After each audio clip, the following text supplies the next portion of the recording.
has some of the most famous murders of all time. And I'd come to meet the two women who have become famous for their obsession with their favourite murder. 1, 2, 3. Zodiac. What the fuck? Did you think I was going to say JonBenet? I was going to say JonBenet. Take two women with a lifelong fear of being murdered, add a microphone and a pinch of comedy. What do you have? A recipe for one of the most popular podcasts in the world, My Favourite Murder. Georgia Hardstark is a TV chef on the Food Network, while Karen Kilgariff is a comedian and musician who has worked with everyone from Ellen DeGeneres to Margaret Cho. And together, they have a deep-seated fear of being murdered. Georgia, Karen, welcome to the show. Thank you for having us. Did you guys rehearse that? Yes. That's why it was so smooth. Yeah. So my first question for y'all is, what came first, the obsession with murder or the fear of being murdered? I don't think there's anything in between those. Like, they go together. Mine was the obsession with murder. Was there a particular case or incident growing up that was kind of like the catalyst for this passion? Polly Klaas, which is a pretty famous one. In the town of Petaluma, California, where for 2 months residents pulled together in the search for 12-year-old Polly Klaas. They're now coping with the discovery of her body over the weekend. A little girl that got stolen out of her bedroom during a slumber party. Knowing Polly Klaas's mom, and my hometown's very small, so the entire town was very deeply affected. This is not something that only happens on TV, and it's not fiction. This happens to real people, and it happens every single day. Your fans call themselves murderinos. For people who don't know what that is, how would you explain to someone what a murderino means? It's the person that, if the Yahoo homepage is up, and there's an article about Beyonce, and then there's an article about 2 heads that were found in a river, you're clicking on B. That's a murderino.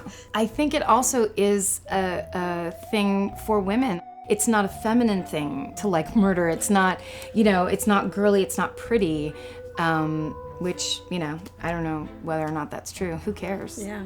So obviously I'm from Australia. If someone's coming to LA, what are like the standout famous LA true crime stories?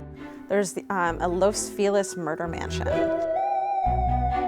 where a guy in the, 50s or 60s? It was the 60s? Around Christmas, so he murdered his family, and then they, since then, have left the house exactly the way it was. And if you trespass and look in the window, you can still see the Christmas tree and like wrapped presents, and it's creepy. Yeah, they just left it as is. It kind of feels heavy on your chest. Like, you don't feel like the air here is as clear. I'd say the scariest thing about the house is definitely the floating staircase in the middle window, as well as just like the boarded up window. There are death tours. There's more than one death tour in LA. I mean, we have a lot of murder here. Yeah. We've really done it. The first episode of My Favourite Murder went up on January 14, 2016. Now, in that period of time, it's become one of the top-rated podcasts in the world. People make t-shirts of it. They make key rings. They are mad for it. Can you guys believe how successful it's been in such a period of time? I mean, yeah, look at it. No. What if I was like, yes? Yeah. That's it. Next we question. Absolutely can. Next question. Stop singing my part now, baby. Yeah, it's freaking blowing my mind. It's super weird. It's really weird. It's definitely like kind of changing my life and blowing my mind. And every time I think about it, I get like, and all the people who listen and yeah, feel like it's part of their life too. I get warm and fuzzy and happy, and I'm a very cold person. Your motto for the show is stay sexy, don't get murdered. Tell me a little bit about that. That actually is really how we feel, where it's just kind of like, what it means is live your life. Yeah. Live your life safely and also do what you want. Yeah, don't edit yourself because of your anxiety and terror, but also it's okay to be a little aware of what's going on around you at all times. So yes. Stay sexy, be cool, but don't get murdered. Yeah. The thing I love is people write it on the wall in bathrooms and someone else will take a picture and send it to it. That's my very favorite. Yeah. When you've made it into public restrooms, you've made it. If you can make it there. Do you ever get worried that there might be a potential murderer or murderee listening to the show? There is. Oh my God, yeah. There's no way there isn't. I put out my P.O. box address to because people were making stuff and wanted to send it, and I was like, great. And then my anxiety was slowly like, what did you do? They can find where that is. They can come and murder you. I bought some pepper spray, and when I go to the P.O. box, I bring it.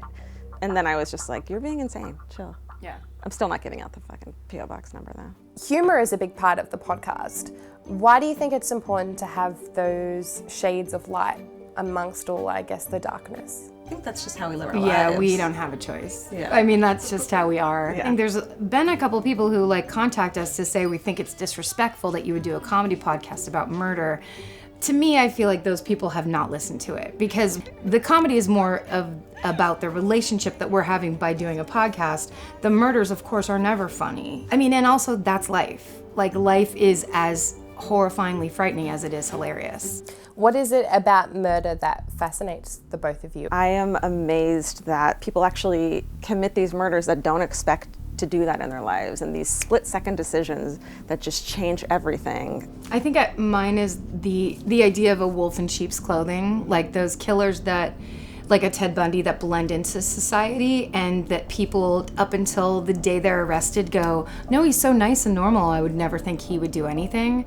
That whole idea of that someone's trying to pass as a normal person and when they're actually a monster is fascinating. Georgia, Karen, thank you guys so much for coming on the show. Of course. Stay sexy. Don't get murdered. Don't get murdered. Don't get murdered. Thank you.